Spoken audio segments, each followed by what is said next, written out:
As an example, kubanga kafaananyi ng'olina endabirwamu oli mukwera mu ndabirwamu era ng'olina obujonjo mu maaso. Kubanga kafaananyi omuntu ayagala okukwata mu ndabirwamu ajja akajonjo mu maaso. Kama yebazibu. Nga olaba nti tekisoboka y'omuntu Katonda gwe yateeka wano ku nsi n'alowooza nasobola byateerereza naye ng'abiteerereza maanyi ga mubiri. Obanga omuntu akutte endabirwamu yeerabyemu then n'akwata akajonjo n'agezaako okuyisaamu omukono mu ndabirwamu akakoleki akajonjo bwe tuyinza okufaanaganako era bwe kifaanaganako ng'omusabi ajja mu kusaba nga tasoose kulaba mu mwoyo oba togenda kubaako by'osaba. Because ensonga ezitwetolodde ennyingi ezituwa like bitutolodde bingi ebituwa ensonga ez'okusaba. Ensonga mu bufumbo, ensonga mu mirimu, ensonga mu kkanisa kati nga ekyatuleese olunaku olwaliro. Byonna nga tunaba kujja kusaba kikulu nnyo nesooka ne tulaba kiki ekiri mu nsi y'omwoyo ekyogera ku kigenda mu maaso. What is in the realm of the spirit? Concerning ebigenda mu maaso mu kkanisa, concerning ebigenda mu maaso mu mirimu gyo, concerning ebigenda mu maaso mu bufumbo obwo. Mukama yeebazibwe.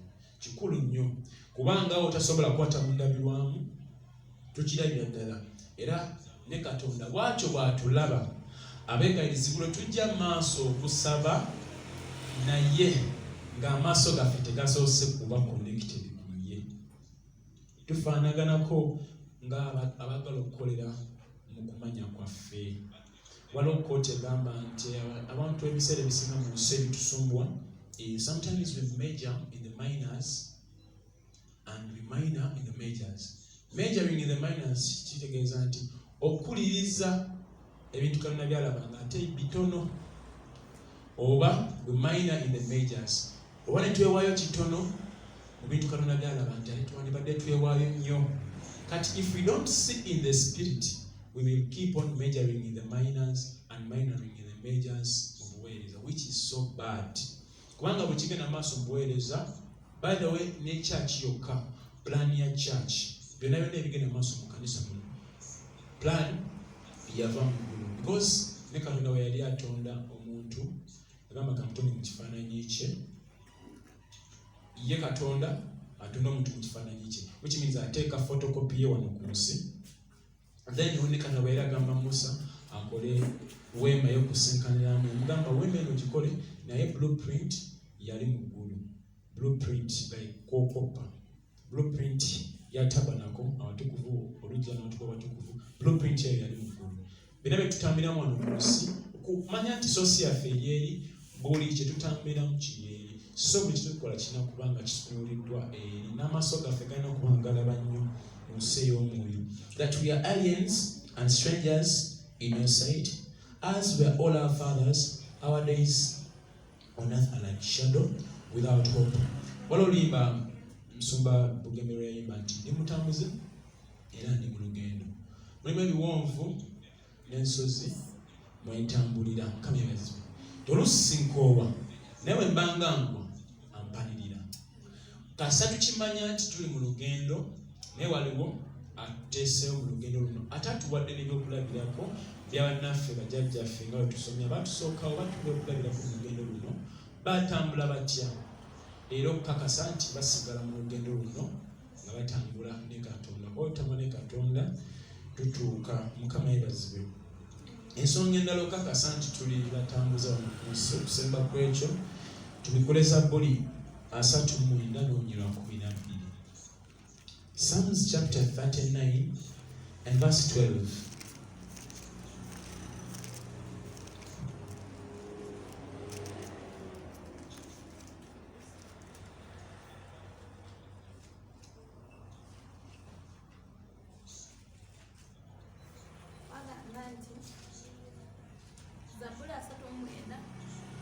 Nonyera 12.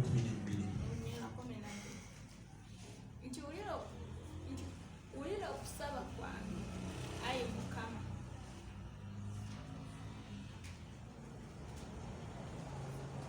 Ulira okusaba kwange ayi Mukama. Continue.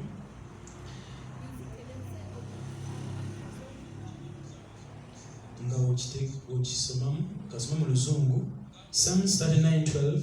Hear my prayer, O Lord. Listen to my cry for help. Be not deaf to my weeping, for I dwell with you as an alien, and a stranger, as all my fathers were. So nga lwaki tuzze olunaku olwaleero okusaba nga Bayibuli bwetegeeza nti hear my prayer, O Lord.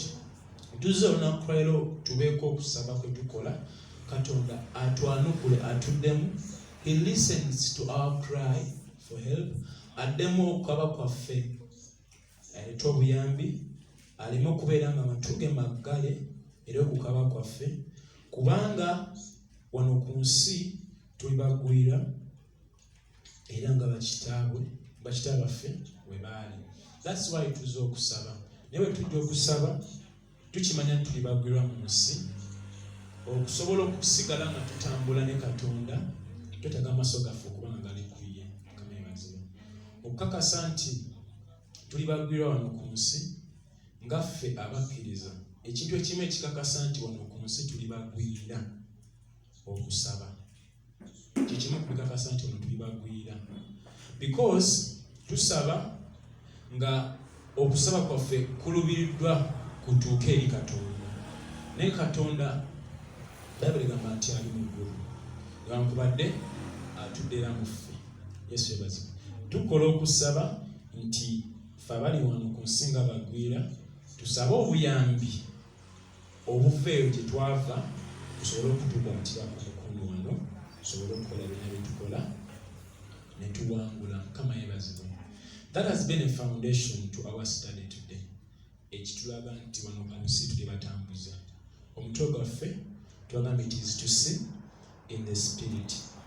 Era eri abawandiika, lwaki kyamakulu kya mugaso ife ng'abasabi okuba n'obusobozi obulaba mu nsi y'omwoyo.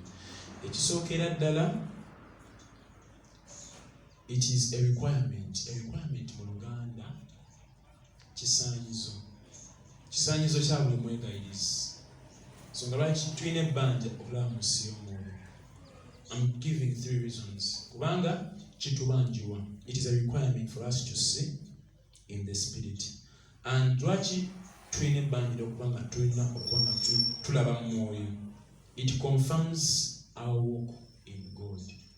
Kikakasa okutambula kwaffe ne Katonda. Kubanga okuba nti nga tugambye tuli batambuze wano ku nsi, kubanga kufaananya omuntu ali mu lugendo naye nga gyagenda tamanyiiyo, because gye tulaga indeed ng'ekkanisa tewali omu ku ffe amanyi bigenda kubaawo nkya, tewali omu ku ggwe ku ffenna ku lw'obufumbo bwo, ku lw'emirimu gyo, ku lw'obulamu bwo amanyi bigenda obbaawo mu maaso gy'olaga. Mukama yeebazibwe. Tuli batambuze ku nsi, kubanga kufaananya omuntu ali mu lugendo, gy'ava amanyiiyo naye gy'alaga tamanyiiyo. Wekifaanaganako nti omuntu oyo yeetaaga okuba kati nga ffe tukigende nti era tukimanyi tuli bantu ba mwoyo, tulina ebbanja okuba nga tulaba mwoyo, tusobole okulaba ki Katonda kyagamba ku buli nsonga. Okuba nti engendo ze tuteereddwa mu maaso ze tulina okutambula ze tutamanyi, tusobole okuba nga tuzitegeeza bangeri zigenda okuba nga tuzitambula. Engeri ensozi ebitulumba gye byetegese mu maaso gaffe, naffe engeri tuyinza okubyetegekera. Kuba kati ng'ekkanisa ne mu kusaba kwaffe, kuba mu kusaba waliwo okusaba nga weenenye, waliwo okusaba okw'okwebaza, waliwo okusaba ng'olina gy'osaba Katonda akuyambe, waliwo n'okusaba nga olwana lutalo lwa mwoyo. Naye era ng'abeegayirizi nga tuli balwanyi ba ntalo ez'omwoyo, okulwana kwaffe ogw'entalo ez'omwoyo kutandikira mu nsi ya mwoyo. Kubanga bwe tuba nga tuli mu mwoyo, omulabe ajja eri kkanisa, kuba okusingira ddala entalo zaffe Katonda zayagala tulwane ng'abakkiriza, nga Sitaani tetumulwana ng'ali mu mpya zaffe. Tugeze nga tetulwana na Sitaani nga tumulwanira ne tulwana naye mu luggya, naye tulina kulwanagana naye kuba kufaananya nga kyaki erina geeti wali. Entalo Katonda zaagala tulwane ne Sitaani, agala tulwane ne Sitaani ng'ali ku geeti, ng'ali mabega tanaba kukola ki kuyingira. Naye ekintu kyokka ekiyinza okutuyamba entalo zaffe okusigala ku state, ku ngeri Katonda zayagala kubanga zetuba tutambuliramu, nga zentalo zokka zetulwana, ekiyinza okutuyambako kubanga tusobola okuba nga tulaba mu mwoyo. ebitulumba tuleme kubanga tuli balwanyi abeetaasa obwetaasa nga sitaani yatulumba dda yatuzinda dda tulwana ennywana ez'okwetaasa ezennywana Mukama sizaatuyitidde atuyise okulwana entalo nga sitaani tumulengera tunaba nakujja kusembera geeti kuwankaakiza obuweereza Mukama yeebazibwe. Era that's why nga tumaze lwe tusaba entalo ez'omwoyo ne tugoba sitaani bwe tetukomaawo tulina ebbanja okusigala nga waavudde takomawo kuteekawo kigere naye kitukumiramu ekyo kubanga tusobola okulaba mu nsi eki ey'omwoyo. That is what can help us and it confirms our walk with God. Bwe twagambye, then the other thing, it directs our next steps ng'obuweereza okuba nti gye tuvudde tumanyiiyo naye gye tulaga tetumanyiiyo. Twetaaga okulaba mu nsi y'omwoyo okusobola okutegeera biki ebiri mu maaso awo. Era olw'okuba nti Katonda atwagadde nnyo, bwe yateeka ensi n'agitonda n'ateekamu abantu ekituuka mu ndagaano eno empya nga tulina ekkanisa, because mu ndagaano enkadde tewali kigambo church in the Old Testament. Kigambo church tekirimu. Kigambo church kitandikira mu ndagaano mpya. Mukama yeebazibwe. Simanyi bakuŋŋaananga batya naye ne mu biseera bino nga tujja okukuŋŋaana bwe tutyo tushayinga ekigambo kya Katonda, muffe Katonda yateekawo ebisobola okutuyamba okwekumira mu kulaba mu nsi y'omwoyo. N'aterawo bannabbi, n'aterawo n'abatume. Yesu yeebazibwe nnyo. Okakasa ekyo nti Katonda yatumanya era yatwagala kuva dda tutambulire mu lugendo lw'okulaba mu mwoyo. Ekyawandiikibwa kiri Efeso 2:2. Bayibuli egamba nti ekkanisa esimbiddwa ku musingi ogw'abatume ne bannabbi. Okuba nti gye tulaga tetumanyiiyo, ate Katonda alonda obuweereza obutaano olw'okuzimba omubiri gwa Kristo, the church, ateekawo abatume ne nnabbi babeere omusingi ekkanisa kwekola ki kwebesimbibwa. Kuba nnabbi aba asobola okuteeringa ebigenda okubaawo mu maaso, aba asobola okulaba mu nsi ey'omwoyo. Mukama yeebazibwe. Tusomere Efeso 2:20.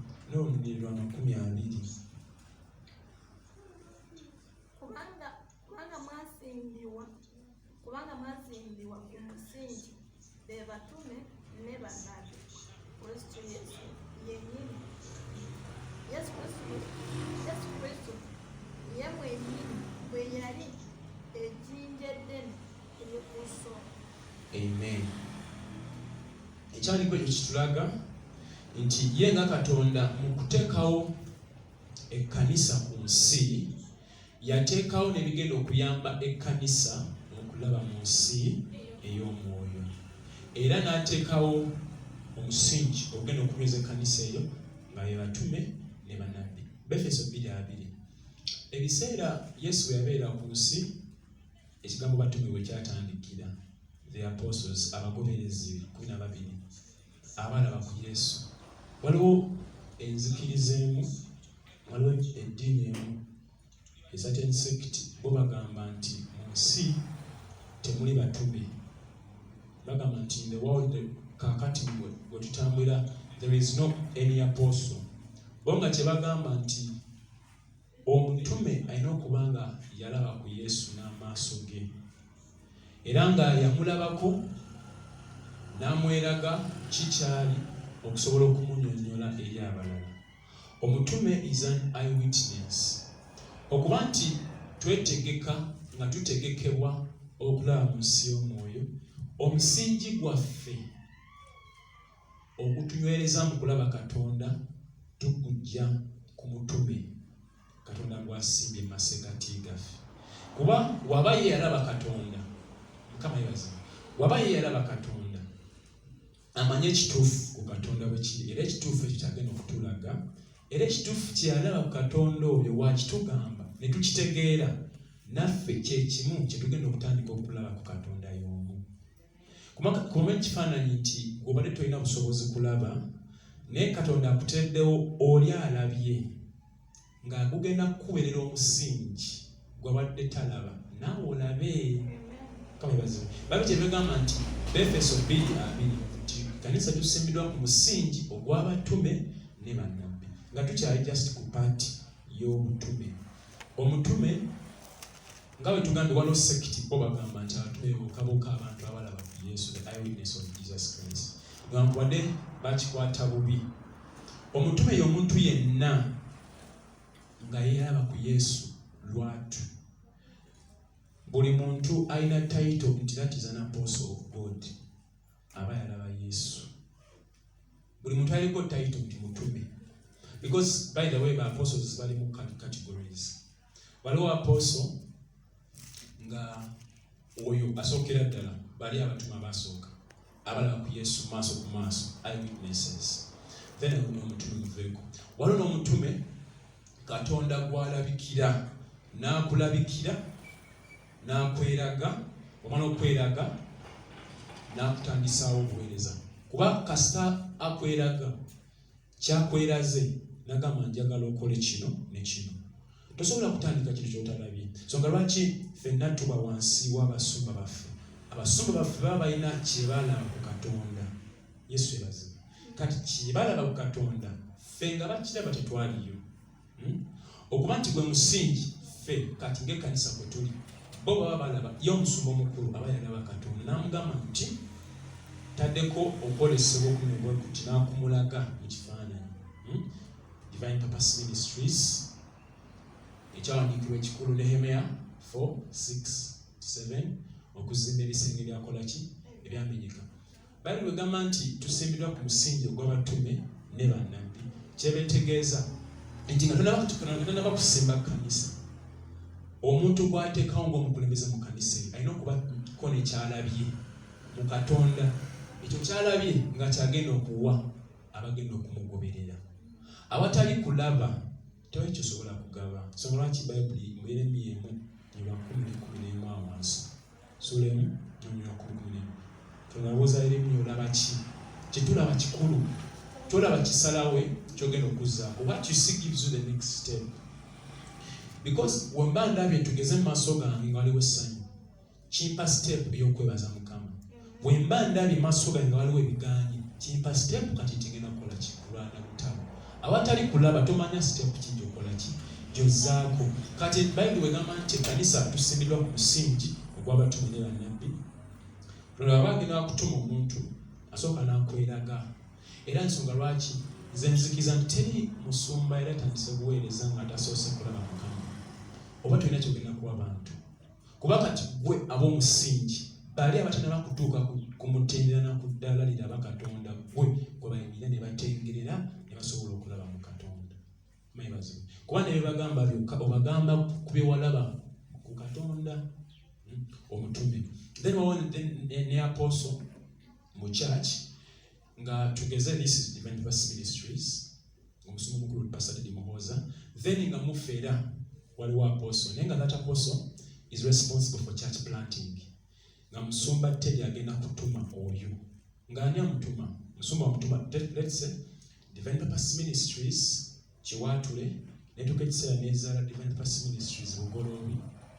Apostle mufe musumba amutuma agenda asimba ekkanisa. Apostle concerning church planting. Then that same apostle, the pastor sends that apostle again tugeze Mbale, tandika Divine Purpose Ministries Mbale. There is that apostle also in that caliber. Naye apostle gwe twogerako ye apostle alabye Yesu. Mukama yebazibu. Alabye Katonda. Tigwe musingi.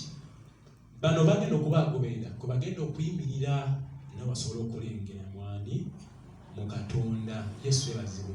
And another issue, another point, omutume Bayibuli etusomesa Efeso 4:11 ti Katonda bw'atyo Kristo Yesu yali ava waggulu ku lusozi n'alonda abamu okuba abatume, amu okubeera abannabbi, amu okubeera ababulizi b'enjiri, amu okubeera abasumba, amu okubeera abasomesa. Mukama yebazibwe.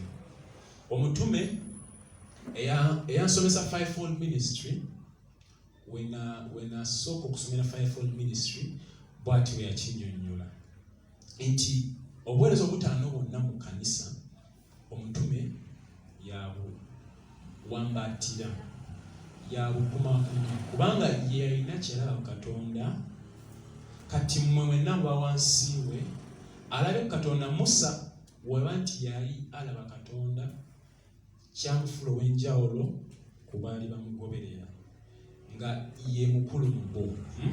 So omutume alabe Katonda muffe yagenda okutulaga Katonda. So omutume tinti you explain it ku ngalo zino ttaano.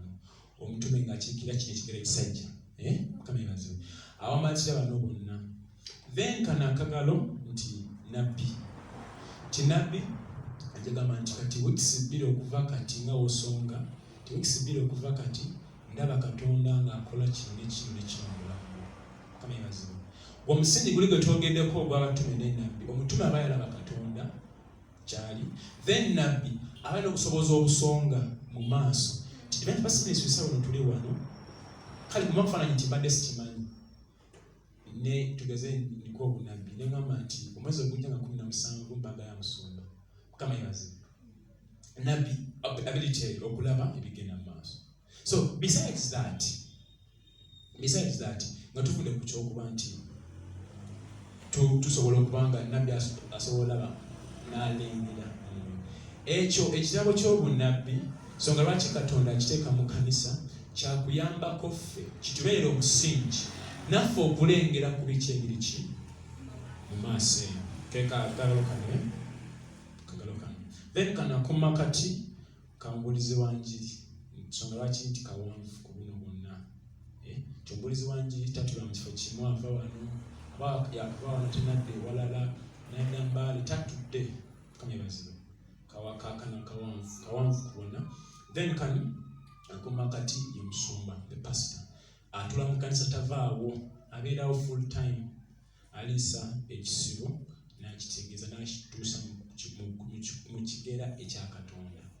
Then kana akasemba k'omusomesa agenda okuziba ekigambo kya Katonda. Mukama yeebazibwe. Nga oba tugeze olina kikoyagala okujja mu kutu okozesa kanagala kaki akatono n'osunsula ensonga zonna n'ozigettinga to depth. Buli omu ku ffe n'asobola okukola ki otegeera. Fivefold ministry. Ephesians chapter 4 verse 11. Naye ku fivefold ministry we are looking at these two entities. Omutume n'ennabbi.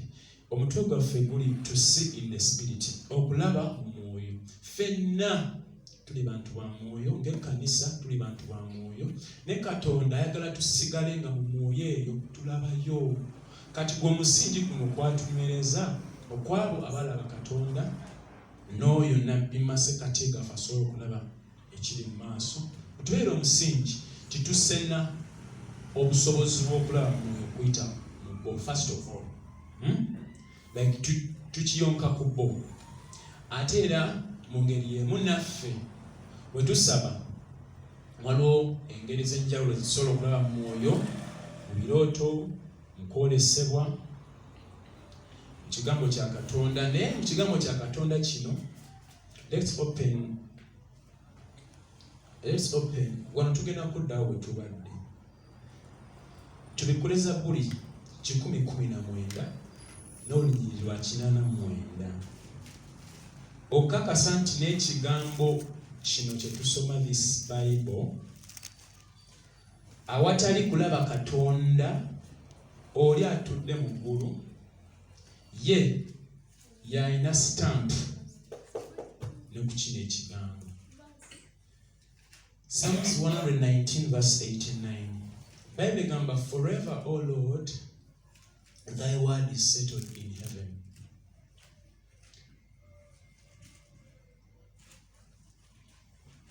Emirembe gyonna ayi Mukama ekigambo kyo kinywedde mu ggulu. Amen. Zaburi 119 n'olunyiriri lwa 89 nti emirembe gyonna ayi Mukama ekigambo kyo kiri waggulu, kitudde mu ggulu. Kati ate wawone kino ekigambo kye tulina wano ku nsi. Kati tulaba nti okay, it can be contradicting. Kati kigambo kye kiri mu ggulu ate kigambo kye tulina wano. Ensonga lwaki twetaaga okubanga n'obusobozi obulaba mu mwoyo, nekino ekigambo kyokka Katonda kye tulina Bayibuli okutegeera biki ebiri mu yo, okubikkula Katonda kw'atwa mu Bayibuli eno y'emu kuva mu ggulu. Yesu yaza. Bayibuli kyetegeeza nti ekigambo kye mu ggulu gye kikola ki? Gye kiri. Ate kye kigambo ekituzimba ng'ekkanisa. That's why niba musumba tugeze nga wa kubuulira tasobola kuyimirira maaso gaffe oba muntu yenna awulira tasobola kubuulira okuggyako n'asooka alaba mu mwoyo namuwa ekigambo kyasobola okuleetera abalala. Kati so okulaba mu mwoyo sina nsonga yaffe ffekka ng'abeegayiriza nti kitubanjibwa naye buli mukkiriza, kubanga n'ekigambo kyokka Katonda asooka kutulabisa mu nsi y'omwoyo okuyita mu kigambo kye.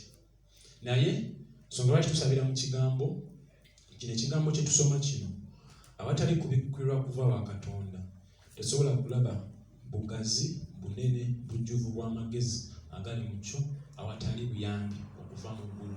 Kama yebazi.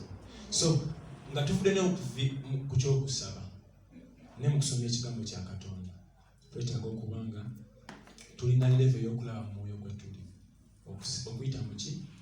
Mu kusaba. That's why we pray. There are 3 reasons why we pray as a church. For those with notebooks, you will note the reasons why we fast and pray. So nga lwaki tusaba ne tusiiba, kuba twatandise nga tugamba mu Zabbuli 3:9-12 yabadde egamba nti wano ku nsi tuli batambuze, tuli bagenyi wano ku nsi, tuli mu lugendo, ebituzitoya bingi, ebitukalubira bingi, tulina a means of communication, tulina omuwaatwa ogw'empuliziganya ife abatambuze okusigala nga tulina empuliziganya ne Katonda okuyita mu kusaba. Naye ensonga lwaki tusaba nti tusobole okukunukkiriza ng'omuntu alinnya eddaala. Tiwalaba tasobola kulaba nga ndi wano bwenti naye mba nina eddaala linteesewo mu maaso gange, nsobola olinnyira ku ddaala eyo naye ndaba byetasobola kukola ki? Kulaba. Kama yebazibwe. Nsonga lwaki tusaba wabeewo Katonda by'atulaga nga singa ne tusabe tasobola kubitulaga. Kama yebazibwe. That is the one reason why we pray, that we can be elevated from the normal. That we can be elevated from the normal. Ng'abaweereza abeegayirizi buli tujja maaso ga Katonda ekisookera ddala era bigenda maaso mu kanisa bituwa ensonga okusaba. They give us reasons to pray. Because as an intercessor, you pray and you bring to God the matters that are present. Ebigenda maaso byolaba mu kanisa. Department eno tetambula bulungi, kino kigaanyi, waliwo obutali butuukirivu, waliwo ekitali kituufu. Nekikuleeta mu maaso ga Katonda. Naye osobola okumutuukako. Prayer and fasting is the means ove mu maanyi ag'ensi, kuba ensi yo nga yo erina amaanyi agaayo etusika etuzza ki gyeri. Kati okusaba ge maanyi agatukwata ng'abasabi etusobola okunukkiriza kuva mu nsi eno tusobole okulaba Katonda. So nga lwaki tusiiba tusobole okukakasa nti tuwewuka. Omuntu yenna atumbiira ng'agenda kutumbiira. In fact, even the storage buildings, flats ze bazimba, the more the storage gundi ze bateekako floors, the more okwewuka. Abazimba kalina ku musingi waba wazito naye gy'okumu kubanga zirinya waggulu, wabaawo n'ebizimbise bakwesa glasses, obeerewo okukola ki? Okwewuka. Ensonga lwaki tusiiba, obuzito obw'ensi bwe tulina ku nsi, obuzito obutusitooweredde, tubweyambule. Bwe tubweyambula tusobole okulaba ku ki ekitali wano ku nsi naye nga kiri mu Katonda. Yesu yebazibwe. That is one of the reasons. Then the other reason is to seek aid from above. Okoola obuyambi okuva eri Katonda. As intercessors will come today that we may intercede. Naye bwe tuba tusaba buyambi ku lw'ekkanisa, waliwo nze amaaso gange kyegalaba nti kino ekkanisa kyewebukamu nga mu butuufu amaaso gange kyegalaba, naye si mu buli ngeri nti Katonda kyalaba. Yesu yebazibwe. That's why tukola okusaba. That's why we pray. That's why we fast. Tuveeko mu kulaba kuno okwa bulijjo, tugendeko mu kulaba nga Katonda bw'akola ki, bw'alaba. Era n'okuba nga tulina ebbanja mu kusaba kwaffe, Katonda ayongeze ku kisa n'obusobozi bwaffe okulengera mu nsi ey'omwoyo. Because tetusobola kusigala buzzi nga tukola tusaba tujja ne twegayirira naye nga tetulaba kiki Katonda kyatulengeza ku biki bye tusabira. Buyinza oba bufumbo obwo, Katonda ayogera ki ku bufumbo ebiseera eby'omu maaso, ayogera ki ku mulimu gwo. It is a very big debt and obligation eyabise kino mwasaba. Nti abamu ku ffe emitendera gy'okulaba Katonda gya njawulo. Abamu abakuze mu kisa ky'okulaba Katonda, for example, kanneewereko ekyokulabirako. Ffenna tuli bantu ba ku nsi. Tukikkiriza nti n'abatali balokole baloota. Kama ebazima. Waliwo abamu ku ffe abakkiriza nga level gye tukwamiddeko, gye tusigaddeko, gye tumatidde, tuli ku level ya kuloota. Level nungi nnene naye yetandikirwako ate erimu n'okubuusabuusa kungi kubanga sources ez'okulungamizibwa yinza oba nga ekirooto kivudde ku luuyi lwa Sitaani, ekirooto kiyinza okuba nga kivudde ku luuyi lwa Katonda, kisobola okuba nga kivudde mu ndowooza yo.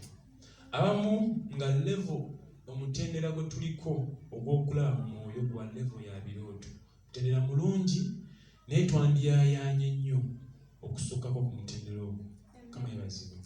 N'obaako mu kusaba basajja ba Katonda ne babeera wano ku kituuti masekati g'omusana misana nagamba ndaba Katonda akola kino ekyo. Ndaba Katonda, ndaba kino kiri ku bulamu bwo. Ekisa ekyo buli mwegayirizi twanetaaza okutuuka ku ddaala eryo. Ngo ne mu masekati g'emisana kati bano we tuli, ng'olina ky'osobola okukola ki? Okulaba. Nga nze Ssekinomu nga neewerako example